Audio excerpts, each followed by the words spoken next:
Hoje nós temos esse tema. O pastor Israel disse que durante esse mês tem pregado sobre a pessoa de Jesus, né?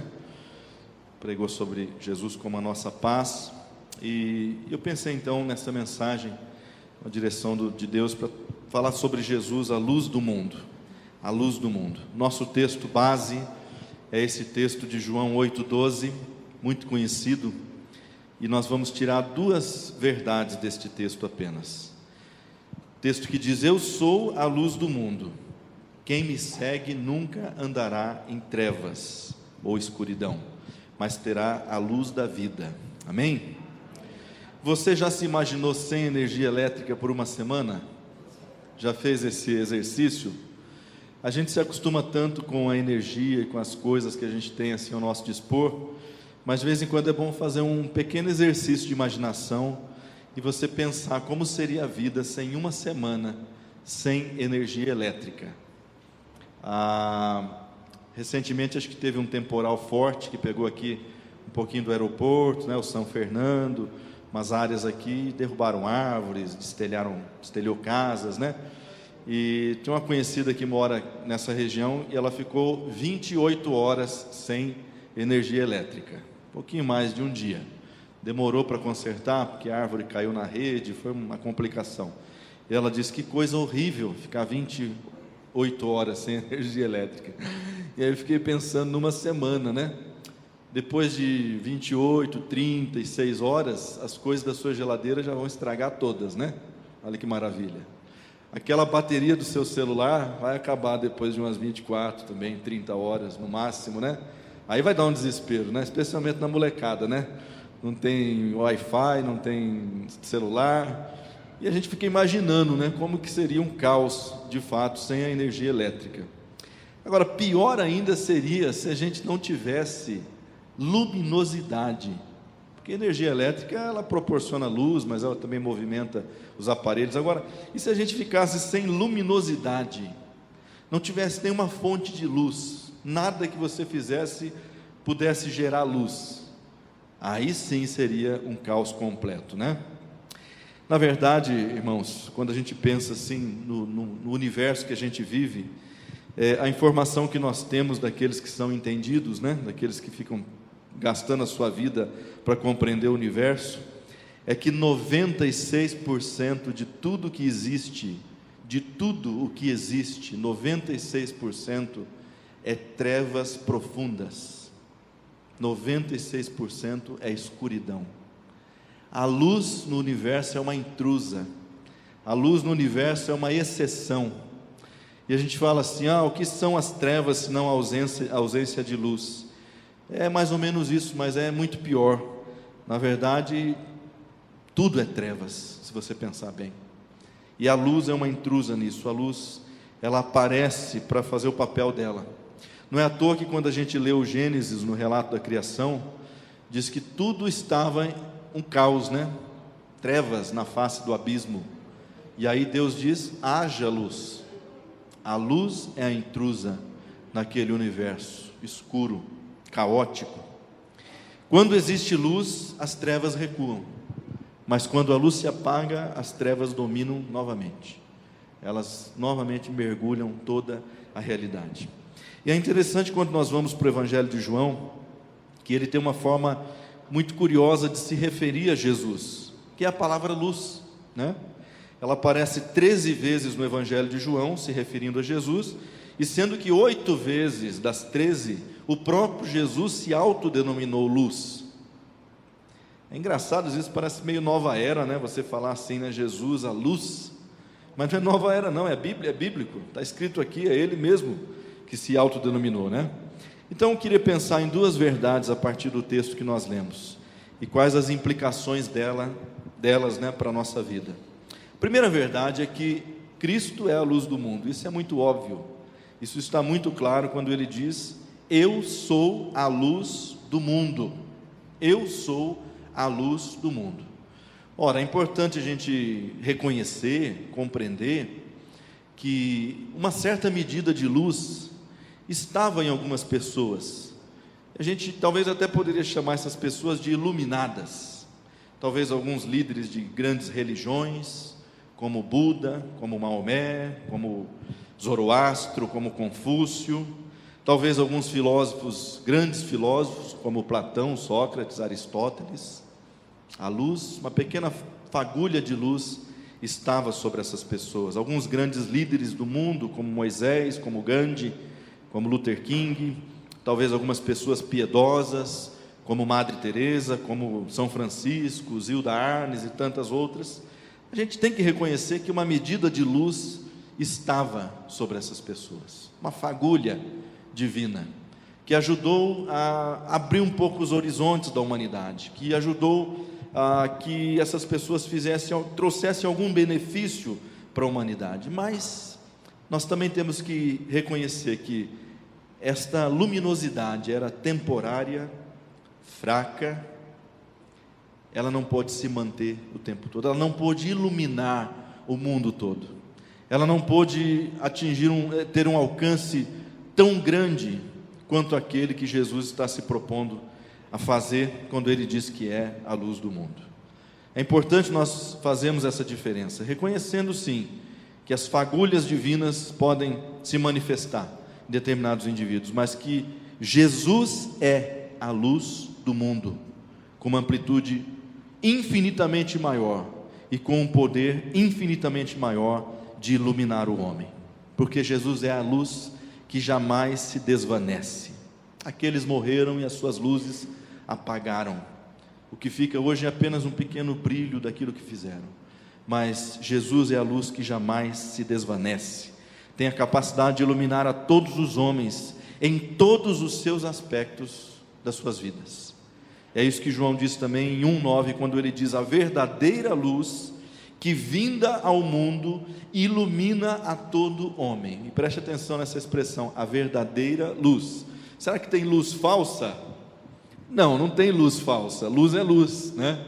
Mas tem a luz que é permanente, tem a luz que é perene, tem a luz que é profunda, tem a luz que vai até os mais escondidos, recônditos, né, do ser humano, aqueles lugares mais escondidos, e tem aquela luz que não pode clarear muita coisa. Talvez a gente poderia colocar aqui uma comparação, o sol e uma vela, né, lado a lado. A vela não tem a capacidade de chegar a todos os lugares, o sol ele penetra, não é só uma luz, é uma radiação que penetra todas as coisas. Isso se dá com Jesus porque Ele diz: eu procedo do Pai das luzes. E é interessante esse termo, né?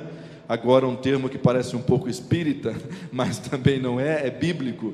Pai das luzes, Ele procede do Pai das luzes, aquele que é autor de toda a luz, aquele que fez a própria luz. Ele diz em João 8,23: vocês são daqui de baixo, eu sou lá de cima. Vocês são deste mundo, mas eu não sou deste mundo. E aqui está a razão porque a luz de Jesus é permanente, é profunda, é poderosa. Ele pode iluminar todo homem, Ele pode iluminar todo mundo, porque é uma luz inextinguível, porque as trevas não podem lhe resistir. Não há treva tão densa, tão profunda que possa resistir à luz de Jesus, porque essa luz revela as coisas mais ocultas do coração humano. Sabe o lugar mais escondido do mundo? Não é um cofre no Fort Knox, não, é o coração humano. O lugar mais escondido do mundo é o coração humano. Ele pode ocultar muitas coisas por uma vida toda. O homem pode morrer e aquele coração levar os seus segredos com ele, mas essa luz atinge este coração que pode ocultar muitas coisas. Diferentemente daqueles grandes iluminados que o mundo produziu, em Jesus não houve e não há treva alguma.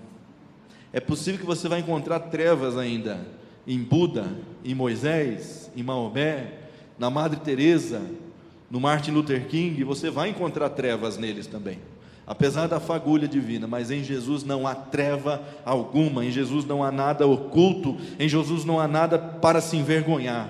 Por isso Ele é a luz verdadeira, a luz que pode iluminar todos os homens. Amém? Mas é tão bonito a gente pensar assim, é tão bonito a gente falar de Jesus dessa forma, só que tem implicações para a nossa vida. Tem implicações, irmãos, e implicações que eu diria assim, sérias, porque levam-nos a repensar a nossa própria existência, levam-nos a tomar algumas atitudes no nosso dia a dia. Em primeiro lugar, eu queria dizer que o fato de Jesus ser a luz do mundo implica que nós devemos abandonar aquela velha ideia de que nós somos luz. Nós temos que abandonar essa ideia de que nós temos luz própria. Hoje o ser humano está sendo iludido com essa ideia de que ele tem a luz própria. Faça brilhar a sua luz, né? Faça brilhar aquilo que está dentro de você. É importante a gente dizer que nós não temos uma luz própria. Nós somos reflexos de uma luz maior. Nós apenas refletimos ou canalizamos uma luz que não é nossa. Aqueles que brilham ou que brilharam, mesmo sendo cristãos ou não cristãos, nós temos que entender que aquilo é um reflexo do agir de Deus. É algo que Deus, é uma dádiva de Deus para aquelas pessoas, para um benefício maior, mas não é uma luz que está naquelas pessoas. Aquele que conhece Jesus, que anda com Jesus, ele é apenas um reflexo da luz de Jesus. Ele não pode se iludir achando que ele também tem uma luz própria. É interessante quando nós lemos esse verso, novamente, que Jesus faz uma distinção, e é uma distinção muito nítida. Ele diz assim: eu sou a luz do mundo. Está vendo isso lá? Eu sou a luz do mundo. Quem me segue nunca andará na escuridão, mas será a luz, terá a luz da vida.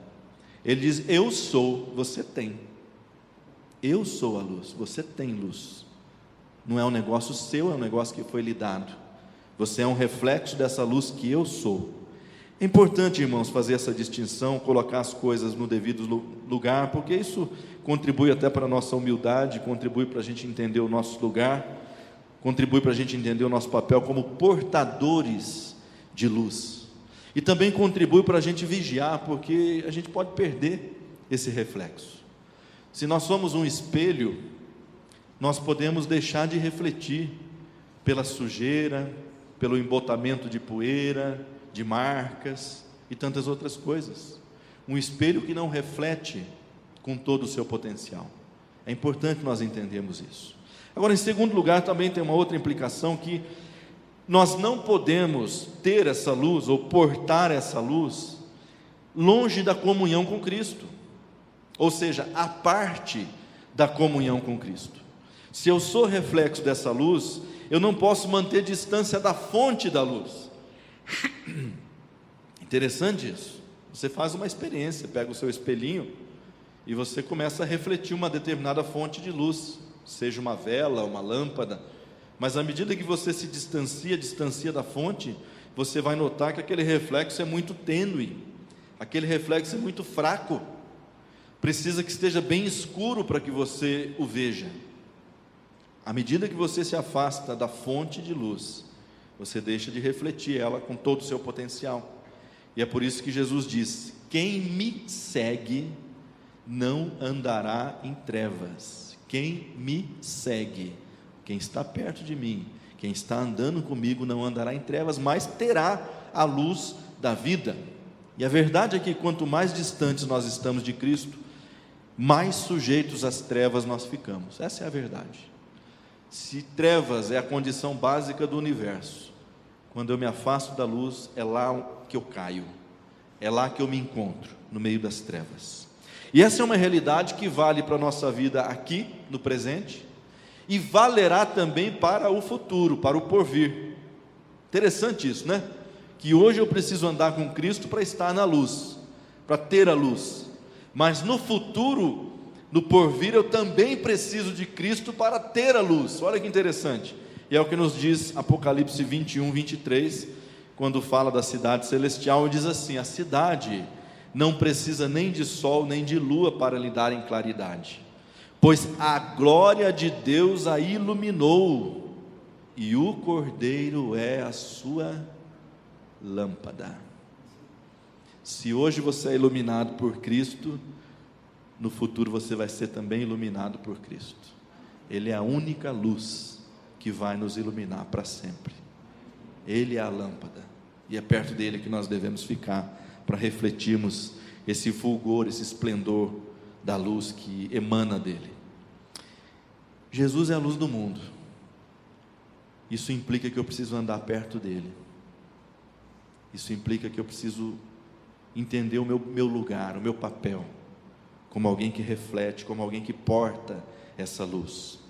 Mas tem a segunda parte do versículo, onde ele diz o seguinte: eu sou a luz do mundo, quem me segue nunca andará na escuridão, mas terá a luz da vida.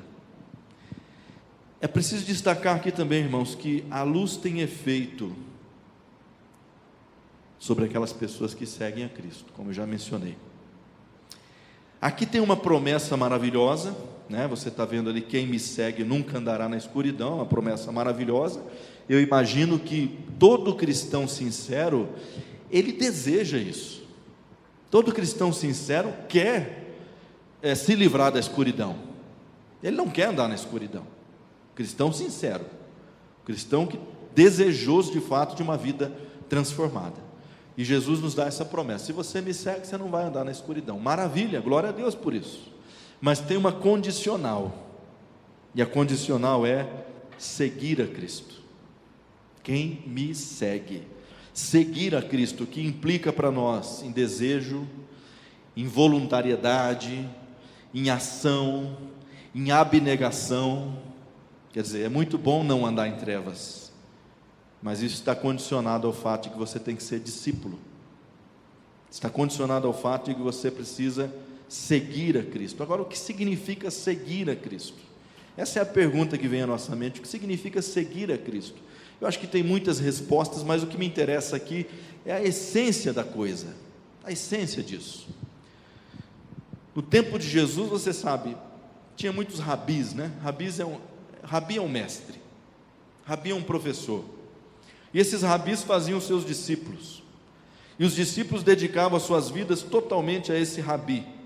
Às vezes passavam a morar com esse rabi, andavam com esse rabi o dia todo, só voltavam para suas casas à noite para dormir.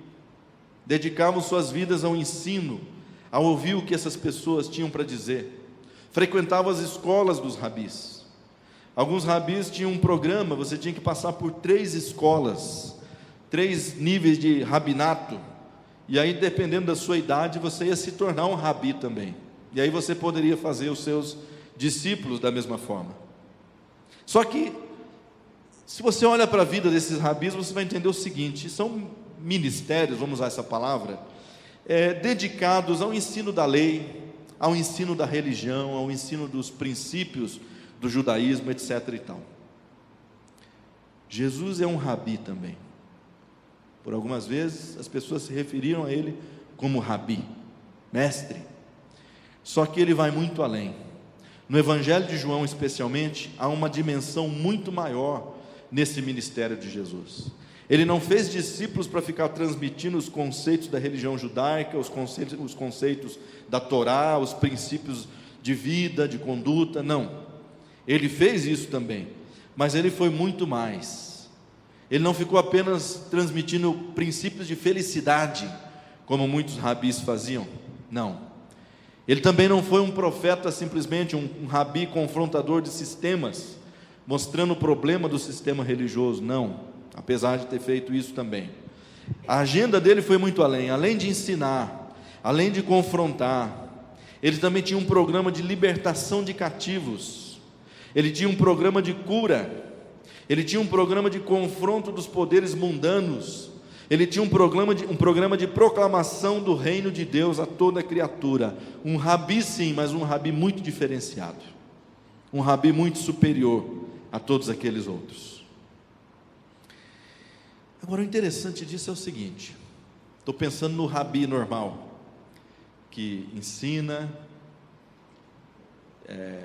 discipula, né, tal, e ele espera que os seus discípulos, depois de algumas escolas, de alguma graduação e de certa idade, façam o mesmo, continuem ensinando, trazendo os princípios elementares, etc. e tal. Se eu pensar em Jesus agora,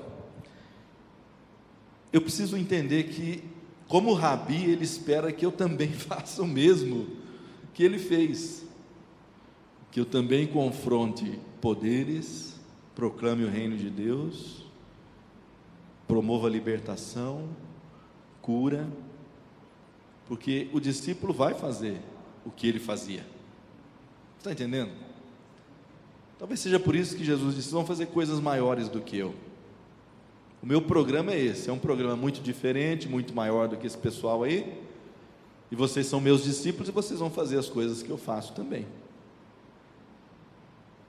Ser seguidor de Jesus, irmãos, preste atenção nessa frase que está no telão. Ser seguidor de Jesus não é apenas usufruir da salvação que Ele dá, mas é também trilhar de perto os seus caminhos, assumir a sua missão e se identificar com o seu estilo de vida.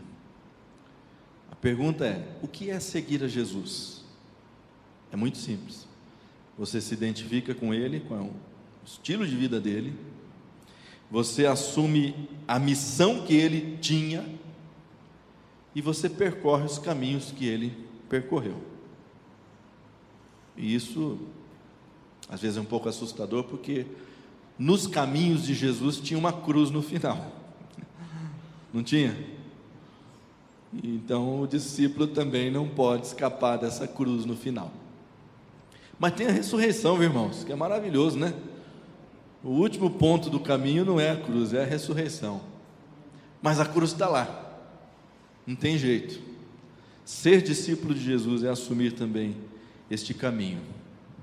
É por isso que a gente vive hoje, às vezes, uma análise mais fria, uma tragédia no cristianismo, porque as pessoas se tornam coisas muito diferentes daquilo que Jesus propôs.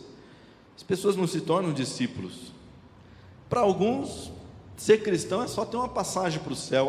Ganhei uma passagem para o céu, maravilha, quando minha vida acabar, já tenho garantido um lugar. Para outros, se tornou um meio de conquistar coisas nessa terra, né? Teologia de prosperidade, coisas desse tipo.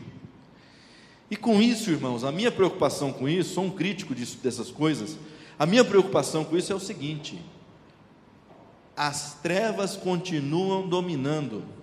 Essa é a única preocupação que eu tenho, porque aquela agenda de Jesus era uma agenda que confrontava as trevas, era uma agenda que lançava luz sobre as trevas e faziam recuar. E quando nós não assumimos aquela agenda, quando nós não assumimos aquele discipulado, as trevas continuam nadando de braçada, permanecem intocadas dentro dos corações humanos, dentro das estruturas de poder ao nosso redor. Então os pobres continuam pobres, miseráveis, os corruptos continuam agindo livremente, como nós temos visto por aí, os campos missionários continuam vivendo de migalhas. Esses dias um pastor me passou o último relatório da Junta de Missões Nacional da Igreja Batista, que tinha inclusive algumas estatísticas, e eu quase caí assim, ainda bem que eu estava sentado, se tivesse em pé eu caía, porque lá tinha uma estatística assim, que a contribuição para missões do crente brasileiro é de R$1,30 per capita. Você sabe o que é isso? Que cada crente brasileiro dá R$1,30 por ano para missões, por ano. Isso significa que tem gente dando 1.000 e tem 1 milhão não dando nada, né? É isso que significa isso. Campo missionário vivendo de migalhas, os líderes se tornando estrelas intocáveis, os cristãos se rendendo ao modelo de consumismo desse mundo, a religião de mercado, vendendo, comprando e vendendo inclusive a própria dignidade, né, para ter coisas. Esses padrões corrompidos da sociedade que continuam aí, e às vezes a gente até abraça esses padrões com certa euforia, dizendo: olha que novidade, que coisa legal. Irmãos, quando a gente não está no programa de Jesus de discipulado, na agenda de Jesus, as trevas continuam dominando.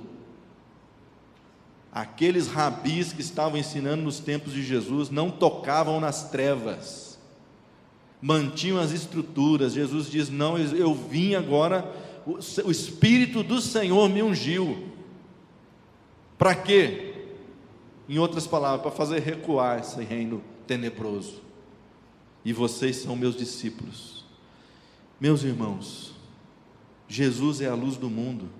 Isso implica que nós devemos também adotar essa agenda luminosa de Jesus. Isso implica que nós devemos também refletir essa luz, de modo que todas essas coisas tenebrosas sejam afetadas. Mas qual é o caminho do discipulado? A gente podia fazer uma mensagem só sobre discipulado, não é o meu intuito aqui, não temos tempo para isso, né? Não posso abordar todas as dimensões do discipulado, porque é uma coisa muito ampla, muito rica, mas eu posso dizer o seguinte: se não existir identificação com o modelo de Jesus, a luz dele não reflete em nossa vida. Isso é sério, isso é sério. E discipulado, assim, basicamente, são duas coisas. A primeira delas é negação. A primeira coisa do discipulado é negação. E não é à toa que Jesus, quando chamava um camarada, ele não falava isso às vezes claramente, mas quando a gente lê, você entende, tem negação ali. Deixaram tudo e o seguiram. Passou pelo coletor de impostos, o coletor de impostos deixou tudo e o seguiu. Passou pelos pescadores, deixaram seus barcos, suas redes, e o seguiu. Negação. Não tem jeito de entrar no programa de discipulado sem que você negue alguma coisa da sua vida, sem que você rejeite alguma coisa, porque o chamado de Jesus é para quem tem coragem de romper com as trevas. Não tem jeito de ficar no programa das trevas e atender o programa de Jesus. Não funciona, gente. Por isso que a negação das trevas é muito importante. Alguns seres que a gente conhece amam a escuridão, inclusive nem conseguem viver sem ela. Eu penso aqui num morcego, né? Para ele a escuridão é uma coisa muito legal, muito boa, e ele nem precisa de olhos. Ele desenvolveu outras formas de enxergar. Eu fico pensando num peixe das regiões abissais, que nunca vê luz, que não precisa de olhos, mas está sobrevivendo. Eu fico pensando num tritão que está lá dentro de uma caverna, sem olhos, albino, mas está vivendo. Agora o problema é quando o crente está vivendo na escuridão. O problema é quando o crente está gostando da escuridão, é quando ele está gostando da sombra, da penumbra. Aí não tem jeito, porque a proposta de Jesus é assim: você tem que sair desse contexto, e você tem que vir para a luz. Não dá para ficar lá e fazer a minha agenda. Se você tem uma relação de dependência com as trevas, não dá para ser meu discípulo, porque o meu programa é para confrontar trevas. E aí como é que eu vou fazer com você? Você gosta de trevas, eu vou ficar confrontando você o tempo todo? Incompatibilidade, gente, é uma coisa muito simples. Por isso que é bom a gente falar entre trevas e luz, porque fica preto no branco, né? Não tem área cinza, não tem mais ou menos. João explicou como é que as coisas funcionam com relação ao ser humano e às trevas. Veja João 3,20. Pois todos os que fazem o mal odeiam a luz e fogem dela, para que ninguém veja as coisas más que eles fazem. Quem gosta do mal, foge da luz, não entra no programa da luz. Ele gosta daquele ambiente mesmo, tenebroso, escuro, sombrio. Mas para que a luz tenha efeito, irmãos, em nossa vida, nós precisamos ter a coragem de dizer não para as trevas e de nos expormos à luz. Eu preciso sair daquele cantinho escuro e vir aqui onde ela brilha, onde ela mostra todas as deficiências, onde ela mostra as coisinhas mínimas. A gente não gosta disso. Vou te dar um exemplo simples. A gente gosta de olhar no espelho e ver que está tudo legal, mas de vez em quando você chega num espelho que é muito iluminado, aí você fala: ixi, tem uma mancha ali, tem uma espinha ali, tem um cravo aqui, né? Começa a ver tudo. Minha mulher botou um espelho lá em casa e encheu de luz. Não, tem que me ver assim, na hora de fazer maquiagem, tem que ter luz. Aí eu chego perto e falo, meu Deus do céu, como eu estou acabado, né? O tempo está me fazendo tão mal, né? Eu gosto de olhar no espelho assim, que eu vejo meio, entendeu? A gente tem que sair das escuridões aí, da vida, e ir para a luz. A gente não precisa ter medo dela, porque o que ela quer fazer é tirar a gente, tanto tirar a gente da escuridão, quanto tirar a escuridão da gente. É isso que ela quer fazer, é isso que ela se propõe a fazer. E é por isso que você olha para Jesus, Ele é a luz do mundo, mas Ele também Ele tem uma vida iluminada, sabe? Tem esse lance dele ser a luz do mundo, porque Ele é Deus, mas você olha para a vida dele, é uma vida iluminada, porque Ele nunca precisou recorrer às trevas para se sentir gente, nunca precisou disso, gente. Entendeu que o orgulho não exalta ninguém, o orgulho, pelo contrário, é um demérito. O orgulho rebaixa. Ele entendeu que cobiça, na verdade, é miséria de alma. Ele entendeu que os poderosos desse mundo, na verdade, são as pessoas mais fracas, os seres humanos mais fracos e medíocres, porque precisam de uma estrutura de poder para se sentir gente. Ele entendeu que o dinheiro só compra aquilo que se deteriora. Ele entendeu que mentira é apenas medo. Ele entendeu que hipocrisia é apenas mentira. E aí você vai vendo Jesus, você fala, que vida iluminada. Não é à toa que o Dr. Augusto Cury escreveu aqueles livros sobre Jesus e ficou tão impactado pela sua existência, porque Jesus nos ensinou o que é ser completamente humanos sob a luz de Deus. Uma pessoa 100% humana debaixo da luz de Deus, irmãos, é uma coisa fantástica, é uma coisa fantástica. Mas quando ela recua para as trevas, então ela desumaniza, porque as trevas fazem isso com a gente. Discipulado é isso, mas também discipulado é, além de negação, discipulado é ação, porque eu posso negar, eu posso rejeitar as trevas, eu posso abandonar tudo aquilo, e eu posso ficar paradinho ali debaixo do holofote divino, sem fazer nada.